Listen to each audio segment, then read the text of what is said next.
A myth has been demolished, not just any legend either. At the age of 82, Sly Stone, the musical genius who revolutionized rock, soul, and funk, passed away. However, nobody is telling you this. The funeral was everything from typical. You won't be able to speak after hearing these famous people's remarks. Inspiring tributes, dramatic breakdowns, and hidden messages rock the music business. You won't believe who didn't show up and why. So pay attention. This goes beyond a simple homage. It delves deeply into the true tale of one of the most groundbreaking figures in music. Sly Stone was more than simply the funk icon. He was a movement spirit. But today, as the world laments the passing of a trailblazer who forever altered music, questions are being raised, secrets are coming to light, and the outpouring of tributes is disclosing far more than anybody could have predicted. You're going to learn the truth about his last days, what happened during the funeral that nobody saw coming, and why were some of the most well-known musicians who owed Sly their careers oddly quiet. Was there more going on here? Or was it just business politics? The true tale of Sly's last years spent alone, the dramatic highs and lows of the funeral service, and the shocking reality of his family's legal battle over his music rights and earnings even before he passed. And believe me, you won't want to miss what Prince's estate, Questlove, and even Lenny Kravitz had to say following his passing. Their homages were not merely deferential.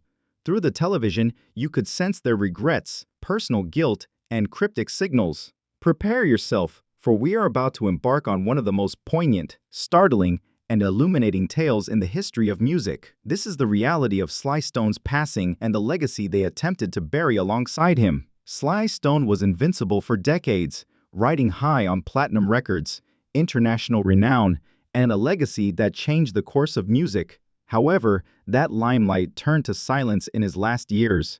Even his closest admirers were unaware of what transpired behind closed doors in the final months of his life.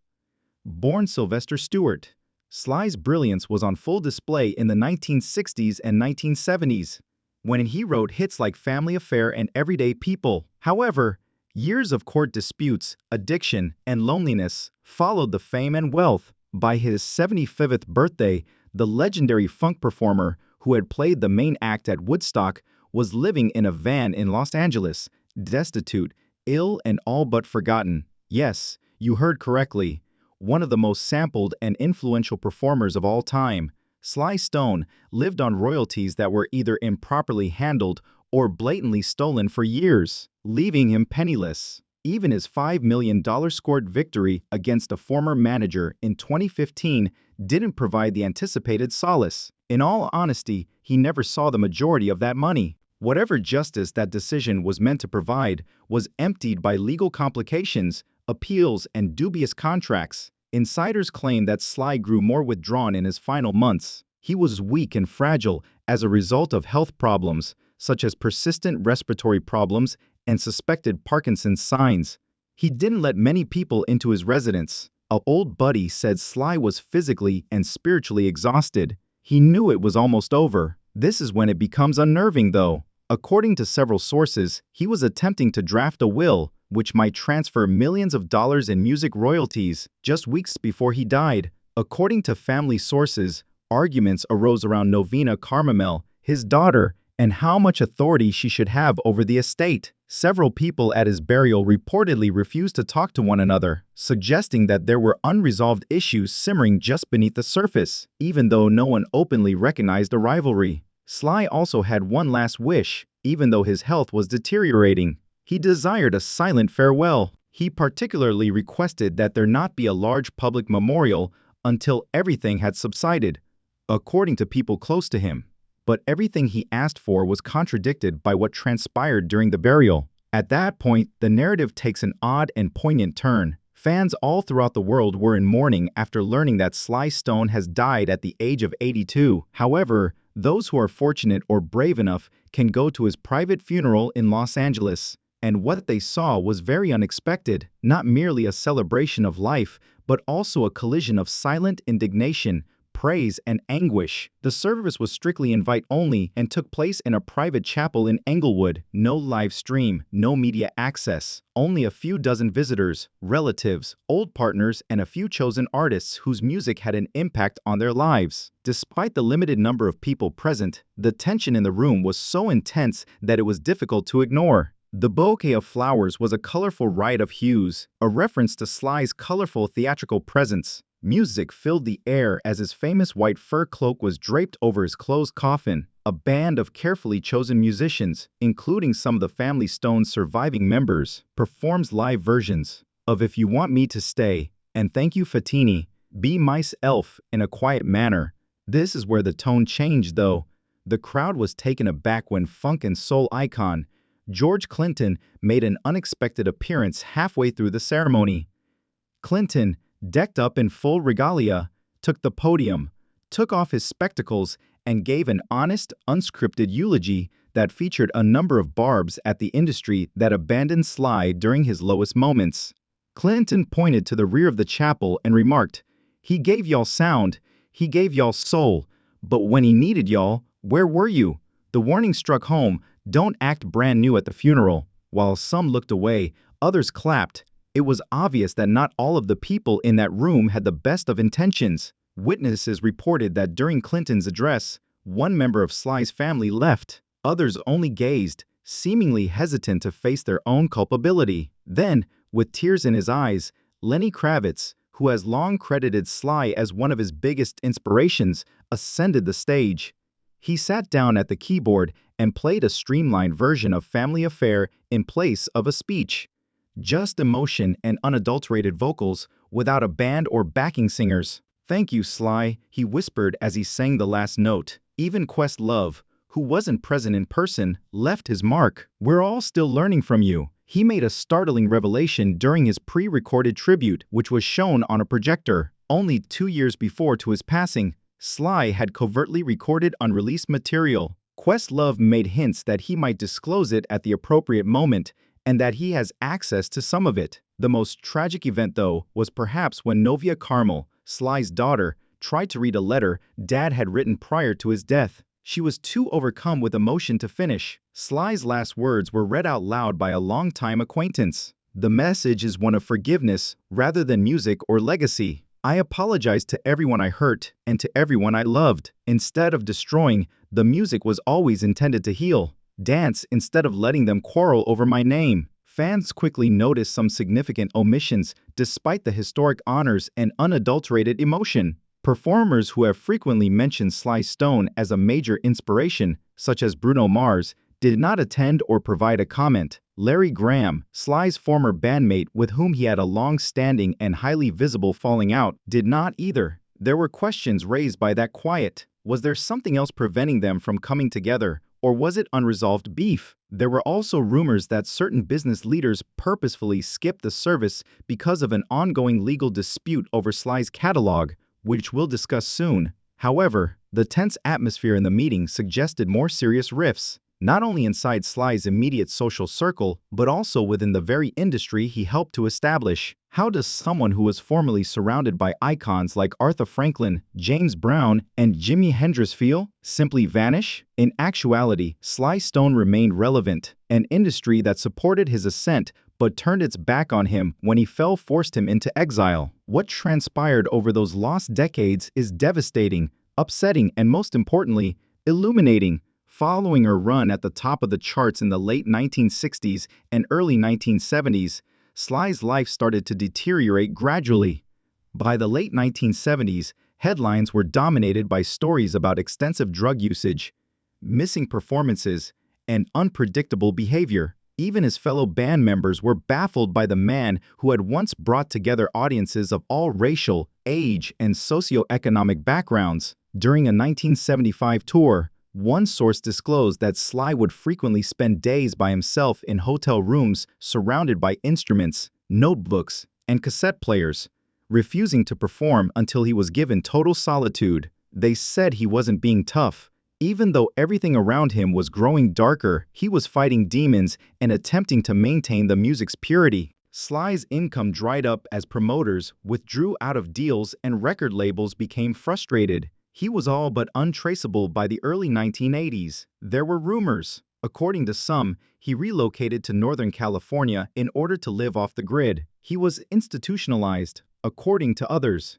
the truth was more complicated and more terrible. Sly lived in transient housing for years, sometimes with friends and other times with family, but mostly alone herself. He developed a severe addiction to crack cocaine, which he would later acknowledge in few interviews. Those close to him claim that his paranoia increased and that he became afraid of being watched or videotaped. He thought his ideas had been stolen, his mail had been intercepted, and his phone had been tapped. William Merman, a journalist and filmmaker, found him in Los Angeles in 2009. He discovered something breathtaking. Sly Stone had little money for food or medicine and lived in a white camper van parked behind a house in Crenshaw. Sly maintained that he was still creating in spite of the circumstances. He showed Ruhlman hundreds of notebooks, demo cassettes, and even recordings of experiments conducted with a portable mixer and an ancient keyboard. "I'm not done," Sly informed him. "The real me is still cooking, even though they may have buried the stage version of me." The business was somewhat enraged by that interview. Public and corporate disgrace resulted from the outraged coverage of his living situation by news outlets. However, rather than getting aid right away, Sly became embroiled in a maze of legal actions, one of which was against Jerry Goldstein, his former manager, whom he claimed had embezzled millions of royalties. Sly won a $5 million lawsuit in 2015. However, as we previously stated, he never received the entire amount. The funds were locked up in court due to legal appeals and countersuits. In the meantime, Sly's circle shrank as his health kept getting worse. Nevertheless, there were glints of light in the shadows. "I'm Back, Family and Friends." His modest comeback album from 2011 included collaborations with Jeff Beck and Bootsy Collins. Despite its lack of commercial success, it did illustrate one thing: Sly Stone had lost his platform, but not his touch. The Myth of Me, an unfinished autobiographical concept album that insiders claim includes spoken word confessions, unreleased funk instrumentals, and brutally honest commentary about race, fame, and regret, is perhaps the most haunting piece of evidence that Sly was working on. The whereabouts of the tapes is unknown, but they do exist. What could have gone wrong for such a prodigious genius? Addiction is not the only solution. It's mistreatment, exploitation, and the industry's all-too-common practice of firing black performers when their marketability wanes. Despite Sly Stone's passing, the conflict over his legacy is only getting more intense. Additionally, a silent war is raging behind the scenes, one that includes former pals, tech executives, attorneys, and even relatives. What's on the line? Possession of one of the most significant music collections in American history, together with the potential for future royalties to reach millions. Sly Stone was more than just a musician. Let's face it, he was an architect of music. His influence may be heard in pop, funk, R&B, and hip-hop today. His sound has been imitated or plundered by artists ranging from Prince to Kendrick Lamar. So Sly's discography is not just valuable, it's a gold mine. Here's the catch though. By the time of his death, Sly had lost much of his own music. Over time, as a result of numerous poor contracts, Sly gradually lost control of his publishing rights due to poor management and addiction. When Sly was in the height of his drug usage and paranoia in the 1970s, he signed away a large portion of his early work with Epic Records, which included songs like Dance to the Music and Everyday People. Legal documents claim that he frequently trusted managers or attorneys who did not have his best interests at heart when he signed contracts without reading them. Sly's longtime former manager, Jerry Goldstein, is among the most contentious characters in this story. Large amounts of Sly's master recordings and publishing rights were purportedly transferred to Goldstein through the manipulation of contracts. After suing him in 2010, Sly was awarded $5 million in 2015. However, that money was tied up, and Sly died before he ever saw a dollar because of persistent appeals and legal wrangling. In the meantime, Sly's work continues to generate millions of dollars for businesses like Sony, Music Publishing, and BMI every year. According to insiders, several streaming services are currently engaged in confidential talks to either license or buy the remaining items in his library. Apple Music is said to be the most active player. A leaked industry memo claims that since early 2024, Apple has been in communication with Sly Stone estate officials. The idea is to purchase the rights to unreleased content and create a documentary series on Apple TV. Plus, that is akin to what was done with Selena and the Beatles. The bid is in the high eight-figure level, according to people close to the estate, even though the public hasn't seen any official statement. Here's the worst part though. Not every member of Sly's family is in favor of this arrangement. Nelvana Carmel, Sly's daughter, who some claim has legal control over portions of his inheritance, is interested in going independent. Though other family members, such as cousins and former collaborators, have different opinions, she has been outspoken about maintaining her father's vision, saying in a podcast earlier this year, "My dad wasn't a product. He was a prophet.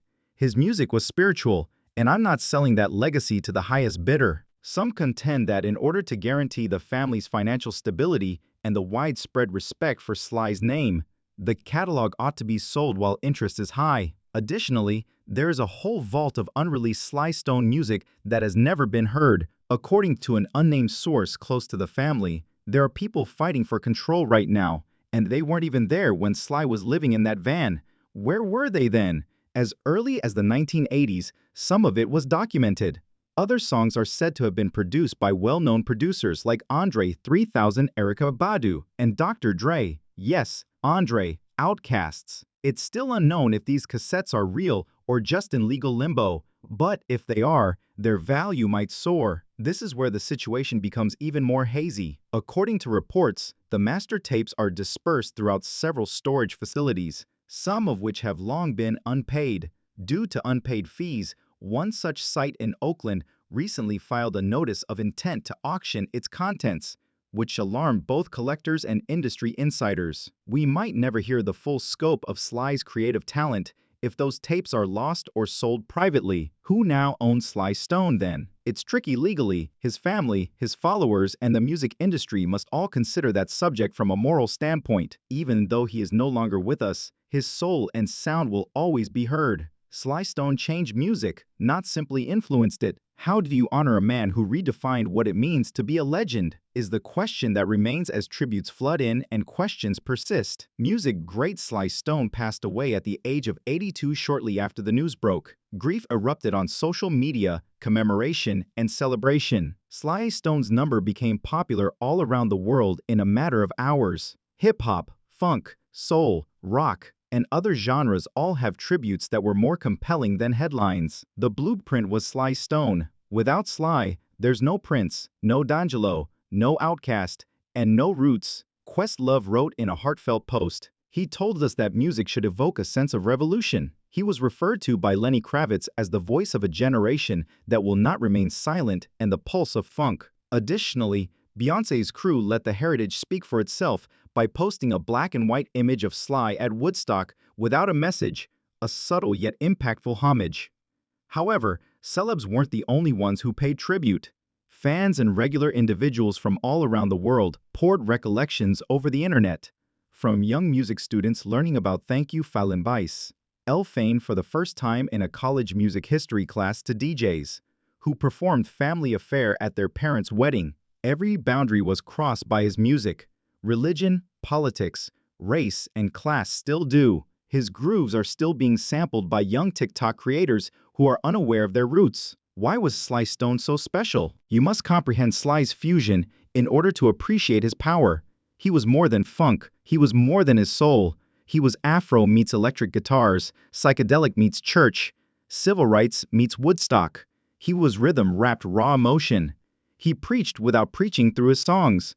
Songs like Stand and You Can Make It, If You Try were manifestos rather than just songs. Not to mention that Sly was the first well-known black performer with a fully integrated band. In the late 1960s, when America was still in shock over segregation, men, women, black people, and white people all appeared on stage together. There was no gimmick. It was a declaration. He made you think after making you dance. In a recent NPR interview, music historian Dr. Elaine Goodman stated that this is what true geniuses do. A few days ago, a private funeral in Los Angeles was as strong as it was guarded, filled with music, sadness, and mystery. Although the public was not invited, rumors indicate that the service was surprisingly tense, intimate, and full of music. According to reports, family members argued about who should speak. There was also a tense moment, according to one guest, when a distant cousin attempted to disrupt the official eulogy by making accusations regarding Sly's unfinished compositions. In spite of the drama, Stevie Wonder moved the audience to tears with a solo rendition of If You Want Me to Stay on guitar and vocals. Members of the original family, Stone Band,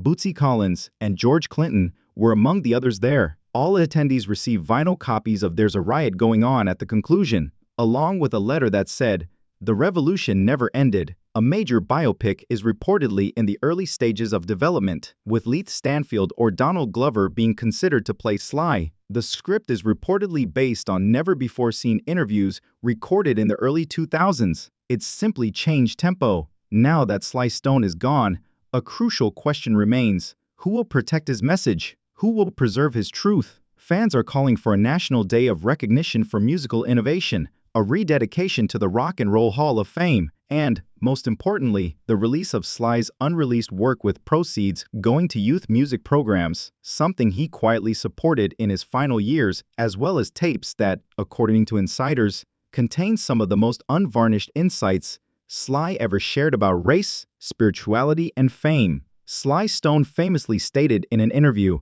"I didn't come to save the world," yet his music will endure despite all the headlines, legal action, and media craze. His bass lines and lyrics are timeless, and they still have the same impact today as they had in 1970. While you save yourself, I arrived to force you to move. And we moved. We stood up to injustice, we danced through suffering, and we celebrated happiness and solidarity despite the world's disintegration. For that, we are grateful to Sly.